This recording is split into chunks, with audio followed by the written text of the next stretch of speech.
नमस्कार and welcome to study glows my dear friends. मेरा नाम है Prashant Mavani. I hope you are doing good. दोस्तों, आज हम गोवा के बारे में बात करने वाले हैं। और टू बी ऑनेस्ट, जब भी गोवा का नाम आता है ना, तो मुझे एक फिल्म याद आ जाती है, दैट इज दिल चाहता है। तो मेरी जनरेशन के जो भी लोग हैं ना, उनको अगर आप पूछेंगे देन यू विल फाइंड कि दिल चाहता है जो है, उसने गोवा को इंट्रोड्यूस किया हमारे जीवन में।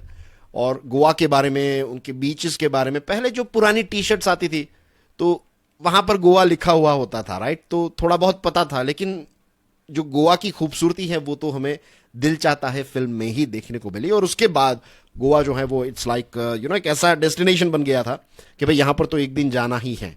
और the rest is history. I am sure आपके भी जीवन के अंदर कोई ना कोई ऐसा गाना या फिर कोई ऐसी फिल्म होगी जिससे गोवा की तरफ आपका जो लगाव है या फिर जो एक अट्रैक्शन है वो क्रिएट हुआ होगा। तो do let me know, I would love to know from you guys कि भाई आपके जो खास करके जो यंग जनरेशन है, जो अर्ली 20s में है, तो टेल मी कि कौन सा वो गाना है, कौन सा वो फिल्म है जिससे गोवा के प्रति जो लगाव है या फिर अट्रैक्शन है जो काफी ज्यादा स्ट्रांग हो गया। नाउ डियर फ्रेंड्स, गोवा के बारे में आज हम इसलिए बात कर रहे हैं क्योंकि गोवा की सरकार जो है वो एक बिल लेकर आ रही है। और ये जो बिल है, it's going to create some changes in tourism sector. Of course tourist के लिए ही ये है, टूरिज्म को प्रमोट करने के लिए एक नया बिल जो है वो सरकार लेकर आई है।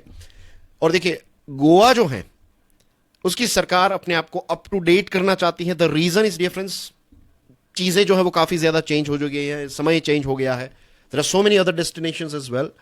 तो अपने आप को और ज्यादा अट्रैक्टिव करने के लिए आपको छोटे बड़े चेंजेस जो है वो करते ही रहने पड़ेंगे, वरना आपके बीचेस कितने भी खूबसूरत क्यों ना हो, आपके लोकेशंस कितने भी एक्सोटिक और आउटस्टैंडिंग क्यों ना हो, लोग दूसरे लोकेशंस पर जाने लगेंगे। और एक और चीज यहां पर ऐड करना चाहता हूं, observe the name of the bill, the Goa tourism promotion management and regulation bill 2024। तो जो टूरिज्म है उसको प्रमोट करना चाहती है इस बिल के माध्यम से, टूरिज्म का प्रॉपर मैनेजमेंट और टूरिज्म के साथ जुड़े हुए जो रूल्स एंड रेगुलेशंस हैं वो 2024 और फ्यूचर के हो जाए। तो ये कुछ बड़े बदलाव जो है ये बिल लेकर आएगा, नाम से ही पता चल जाता है। And this applies to all other bills.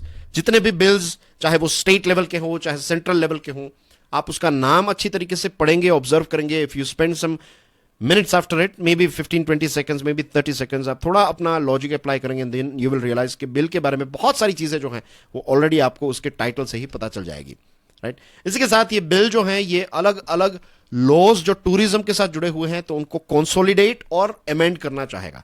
जो पुराने लॉज हैं तो उनको हटा देना, जो अच्छी चीजें हैं पुराने लॉज में से और नई चीजें हैं तो उनको आप कंसोलिडेट करेंगे, आप उनको मिक्स एंड मैच करके परफेक्ट या फिर अप टू डेट बिल बनाएंगे। फॉर एग्जांपल, जो पुराने बिल्स हैं जैसे the Goa Daman and Diu registration of tourist trade act 1982, तो इसको रिपील यानी कि डिलीट किया जाएगा। The Goa tourist places protection and maintenance act 2001, इसको भी रिपील किया जाएगा, राइट? और ये जो नया बिल है इसके माध्यम से सरकार क्या करना चाहती है, सरकार जो है वो गोवा का जो यूनिक कल्चर है, गोवा का जो नेचुरल हेरिटेज है, इसको प्रोटेक्ट, प्रिजर्व और रिटेन करना चाहती है। और ये मेक श्योर करना चाहती है कि टूरिस्ट के लिए गोवा जो है वो एक डेस्टिनेशन ऑफ चॉइस रहे। और जब भी कोई बिल होता है दोस्तों, उसकी जो पूरी प्रोसेस होती है वो ये होती है कि सरकार को जब लगता है कि भाई अब इसमें कुछ चेंजेस करने की जरूरत है, तो फिर एक ड्राफ्ट जो है वो तैयार किया जाता है, एक पूरा बिल जो है वो तैयार किया जाता है, आप समझ लीजिए। और ये ड्राफ्ट जो है उसमें सारी नई नई चीजें लिखी गई होगी कि क्या क्या चीजें हैं, कौन सी चीजें अलाउड हैं, नहीं है, dos and don'ts and things like that. और उसके बाद ये ड्राफ्ट जो है ये पब्लिक डोमेन में रखा जाता है ताकि मैं, आप, फिर जो इंडस्ट्री है, tourism industry for example in this case, और इसी के साथ जुड़े हुए जो भी लोग हैं तो वो अपने सजेशंस दे सके। फिर ये सजेशंस जब मिलेंगे सरकार को, फिर ये ड्राफ्ट जो है उसमें कोई चेंजेस किए जाएंगे इफ रिक्वायर्ड। और उसके बाद एक फाइनल जो ड्राफ्ट है ये कैबिनेट के पास जाएगा, कैबिनेट जो है इसको स्टडी करके कहेगा कि ड्राफ्ट इज ओके, और फिर ये ड्राफ्ट जो है उसको स्टेट लेजिस्लेटिव असेंबली में इंट्रोड्यूस किया जाएगा। अगर वहां से पास हो जाता है तो फिर वो उस पर्टिकुलर राज्य का एक नया कानून बन जाता है। This is how it works, right? ये पूरी एक प्रोसेस भी साइड टू साइड हमने स्टडी कर ली है। अब दोस्तों, सबसे ज्यादा जोर जो है वो सेफ्टी पर दिया जा रहा है। टूरिज्म सेफ्टी फोर्स क्रिएट की जाएगी और इसमें ये जो टीएसएफ है, तो इस फोर्स में पुलिस पर्सोनल होंगे, टूरिस्ट गार्ड्स होंगे, और ये जो टूरिज्म सेफ्टी फोर्स के पर्सोनल हैं ये मेक श्योर करेंगे जो टूरिज्म क्लस्टर्स हैं, फॉर एग्जांपल जो बीचेस हैं, राइट, या फिर नाइट क्लब्स वाली जो भी जगह है, तो वहां पर टूरिस्ट जो है उनकी सेफ्टी को मेक श्योर करना। इसी के साथ ये टीएसएफ के पास इतने पावर्स होंगे कि अगर किसी ने नॉन बेलेबल या फिर कॉग्निजेबल ऑफेंस किया तो उनको अरेस्ट करने का अधिकार या फिर पावर जो है वो भी ये टीएसएफ के लोगों को दिया जाएगा। फिर अगर टीएसएफ के लोगों को लगता है कि किसी ने कोई ऐसा वायोलेशन किया है, उनके पास कोई इलीगल आइटम्स हैं, तो फिर उनका सर्च, उनकी तलाश करना, राइट, तो ये जांच पड़ताल करना, तलाश करना, तो ये सारी चीजें, सर्च करना, आप तो ये पावर्स दिए गए हैं। आपके बैग में कुछ है, उनको डाउट लगता है तो फिर वो चेक कर सकते हैं।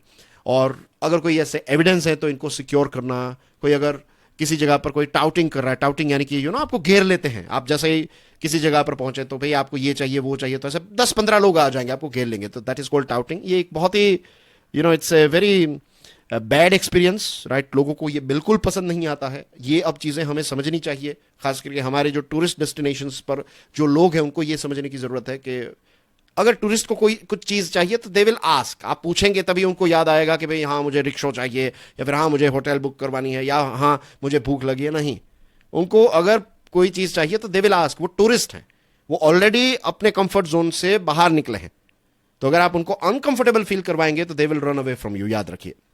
तो ये एक बेसिक चीज जो है वो समझने की जरूरत है। और इसी के साथ साथ कोई अगर न्यूसेंस क्रिएट कर रहा है तो उन पर फाइन्स इंपोर्ट करना, फाइन्स कलेक्ट करना, ये सारी चीजें जो हैं वो टीएसएफ के पास ये पावर्स होंगे। और जो अलग अलग डिपार्टमेंट्स हैं तो इनके साथ कोऑर्डिनेशन में ये फोर्स जो है वो काम करेगी। और इसी के साथ साथ जो टूरिस्ट गार्ड्स हैं तो ये ऑफिसर्स को असिस्ट करेंगे, उनकी मदद करेंगे एंड टू मेक श्योर करेंगे कि टूरिस्ट के लिए एक सेफ एनवायरनमेंट गोवा क्रिएट कर सके। और अगर कोई ड्रग ट्रैफिकिंग, इलीगल लिकर का सेल, कंजम्पशन हो रहा है तो इसमें लोकल एडमिनिस्ट्रेशन और पुलिस की मदद जो है वो ये टूरिस्ट गार्ड्स करेंगे। एंड इसी के साथ साथ अगर जहां पर जरूरत पड़े then they will be able to take some actions as well, और टूरिस्ट को अलर्ट भी करेंगे। सो एक चीज याद रखिए कि जो लोकल्स हैं, कुछ पॉइंट परसेंटेज में लोकल्स हर जगह पर ऐसे होते हैं जो टूरिज्म सेक्टर को खराब करते हैं, डिस्टर्ब करते हैं, डिस्ट्रॉय करते हैं। तो ऐसे लोगों को रोकने की दिशा में एक नया बिल जो है वो सरकार लेकर आ रही है। और we have to keep this thing in mind as well कि देखिए टूरिज्म इंडस्ट्री जो है उसमें बहुत बड़े बदलाव ऑलरेडी आ चुके हैं। अब अलग अलग लोकेशंस हमारे पास हैं। आप इंस्टाग्राम में टूरिज्म की कुछ रील्स देखिए, एल्गोरिथम को पता चल जाएगा कि you are planning for tourism, तो आपको बहुत सारी ऐसी टूरिज्म की रील्स देखने को मिलेगी। Same thing goes with FB, same thing goes with YouTube.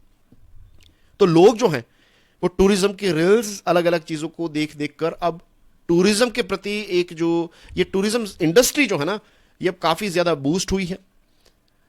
इसके पीछे ये रील्स और ये सारी चीजें एक काम करती है। दूसरी चीज, कनेक्टिविटी काफी ज्यादा बढ़ चुकी है, तो अब लोग जो हैं वो इजीली फ्लाइट लेकर पहुंच सकते हैं। ट्रेन्स में भी बहुत सारे ऑप्शंस हैं हमारे पास। अब हमारे देश में अच्छी अच्छी कार्स आने लगी हैं, अच्छे रोड्स बन रहे हैं, तो लोग जो हैं वाया रोड भी ट्रैवलिंग करना काफी ज्यादा पसंद करते हैं।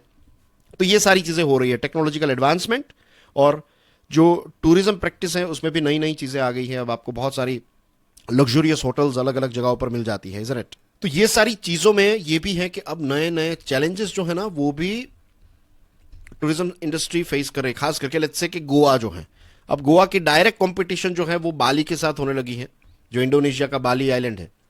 तो वहां पर आप जाएंगे, गोवा जाएंगे, यूर फाइंड कि उतना बड़ा प्राइस में डिफरेंस नहीं है। एंड जो लोग बाली जाकर आते हैं दे टेल मी कि भाई वहां के जो होटल का स्टाफ है, वहां का जो स्टाफ है, they are so polite, so helpful, इतनी आपकी सेवा करेंगे कि आपको बहुत अच्छा लगेगा। तो वे सारी जगहें हमारे देश में जहां पर लोग रूड बिहेव करते हैं, ऐसा करते हैं कि भाई ये तो टूरिस्ट है, आएंगे टूरिस्ट के साथ झगड़ा करते हैं, ये सारे बैड एक्सपीरियंसेस जो है ना अब नहीं चलेंगे। और सरकारों को अप टू डेट रहना पड़ेगा। जो लॉज हैं, रूल्स एंड रेगुलेशंस हैं, उनको अपग्रेडेड रखना पड़ेगा। अगर आप इसमें पीछे रहेंगे तो सरकार को उतना कम टैक्स मिलेगा, उतना कम रेवेन्यू, तो उतने कम बदलाव आप कर पाएंगे। इसी के साथ आपके ही जो राज्य के लोग हैं उनके पास कम जॉब्स होगी, क्योंकि टूरिज्म एक ऐसा सेक्टर है जो कंपेयर टू मैन्युफैक्चरिंग काफी अच्छी गुड क्वालिटी की जॉब्स क्रिएट करने की क्षमता रखता है। इतना ही नहीं, आप मैन्युफैक्चरिंग में जो पैसा इन्वेस्ट करते हैं उतने पैसे आप टूरिज्म सेक्टर में इन्वेस्ट करेंगे तो जो रिटर्न मिलेगा वो काफी ज्यादा है। तो ये कुछ चीजें जो हैं वो हर एक राज्य सरकारों को ध्यान में रखने की जरूरत है। और नॉट सिर्फ राज्य सरकारें, I would say government of India को भी इस पर बहुत ज्यादा काम करने की जरूरत है। और सिर्फ गवर्नमेंट को नहीं, हम सबको। द रीजन इज सिंगापुर एक छोटा सा सिटी स्टेट है, और you will be surprise to know कि हर साल हमारे देश में जितने टूरिस्ट नहीं आते उससे कई गुना ज्यादा टूरिस्ट जो है एक छोटे से सिटी स्टेट सिंगापुर में जाते हैं। शर्म की बात है हमारे लिए।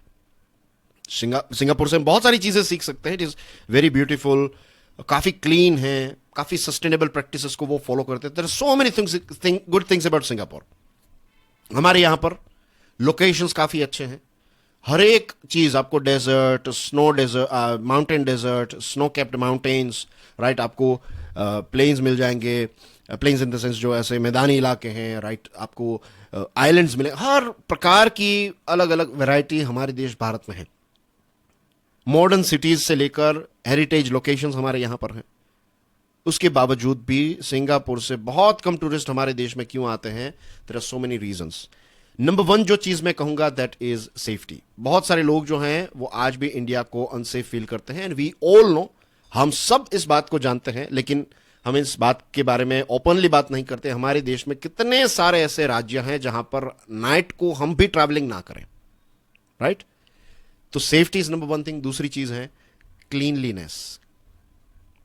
हमारे देश में बहुत सारी ऐसी होटल्स हैं जो बाहर से अच्छी लगेगी, लेकिन जो एक इंटरनेशनल ग्लोबल स्टैंडर्ड है क्लीनलीनेस के, उसमें हम बहुत ही पीछे हैं, right? We are very very filthy. हम जिस जगह पर जाते हैं वहां पर बहुत सारा कचरा करके आते हैं। ये हमारी एक बहुत ही बुरी आदत है, राइट? मोदी सरकार ने भी कोशिश की, लेकिन हम हमारी आदतों को चेंज नहीं कर रहे हैं, और इसकी वजह से हमारे यहां पर बिलियंस ऑफ डॉलर्स का नुकसान हो रहा है। बिलियंस ऑफ डॉलर्स का मीन्स बहुत सारे ऐसे देश हैं जो हमसे काफी गरीब हैं, लेकिन वहां पर बहुत अच्छी क्लीनलीनेस है। वहां पर लोग जो है वो अपनी सिटीज को काफी क्लीन रखते हैं, लेकिन हम ये चीजें समझते ही नहीं है। फिर कल्चरली कुछ ऐसी चीजें हैं जैसे कि टाउटिंग करना, राइट? कोई आए तो उसको घेर लेना, फिर फिरंगी लोगों को देखा तो भाई एक सेल्फी ले लेते हैं, तो ऐसे परेशान करते रहना उनको, राइट? किसी की प्राइवेसी मीन्स उनको ऐसे। हमारे यहाँ पर एक और चीज है जिसको लेकर ग्लोबल टूरिस्ट जो है वो काफी ज्यादा परेशान रहते हैं। हम इस चीज को ऑब्जर्व नहीं कर पाते, लेकिन ग्लोबल टूरिस्ट को आप पूछेंगे then they will tell you this thing. कोई ऐसा ग्लोबल टूरिस्ट निकला तो सब लोग उसको घूरते रहते हैं। मीन्स अगर आप किसी जगह पर जाते हैं और वहां पर लोग आपको घूरते रहते हैं तो it makes you very very uncomfortable. तो ऐसी बहुत सारी चीजें हैं, सॉफ्ट चीजें हैं, छोटी छोटी चीजें हैं, जिसमें अगर बदलाव हम नहीं लेकर आए तो फिर सिंगापुर जैसे सिटी स्टेट से हम काफी ज्यादा पीछे रहेंगे। तो इस बिल के माध्यम से गोवा की सरकार टूरिज्म का एक स्ट्रक्चर्ड ग्रोथ करना चाहती है। इसके साथ एक टूरिज्म बोर्ड क्रिएट किया जाएगा जो अलग अलग टूरिज्म के क्लस्टर्स हैं तो उनकी कैरिंग कैपेसिटी को मेंटेन करेंगे कि अगर किसी जगह पर लेट्स से कि 10,000 से ज्यादा लोग जो हैं वो एक बीच पर आ गए तो उससे ज्यादा वहां पर अलाउ नहीं होने चाहिए। तो फिर इस प्रकार की मैनेजमेंट करना, तो ये सारी चीजें वो करेंगे, और ओवरऑल सस्टेनेबल टूरिज्म को काफी हेविली प्रमोट किया जाएगा। So that's basically everything in today's discussion dear friends. And मैंने आपको बताया ना दिल चाहता है के बारे में, तो do let me no. I would means I'm eagerly waiting for your reply. मैं चाहता हूं कि आप बताएं, कनेक्ट करें, and do let me no कि भाई कमेंट सेक्शन में बताएं कि भाई कौन सा वो फिल्म है, कौन सा वो गाना है जिससे गोवा के प्रति आपका जो एक अट्रैक्शन है वो काफी मीन्स किक स्टार्ट हुआ था, राइट? या फिर रील्स भी हो सकती है may be. So that's basically everything, right, as far as discussion is concerned. एक और चीज ऐड करना चाहूंगा, एक कोर्स डिजाइन किया है मैंने, डिजाइन किया इस कोर्स को, इसका नाम है limitless leadership. Leadership is very very important, right? क्यों इंपॉर्टेंट है ये आपको डेमो वीडियोस में पता चल जाएगा। आप एक बार डेमो वीडियोस को देखिए, it is available on study glows website, and do check out my YouTube channel curiously education, and I will see you soon with some more interesting topics. Till then enjoy your studies, God bless you all, जय हिंद।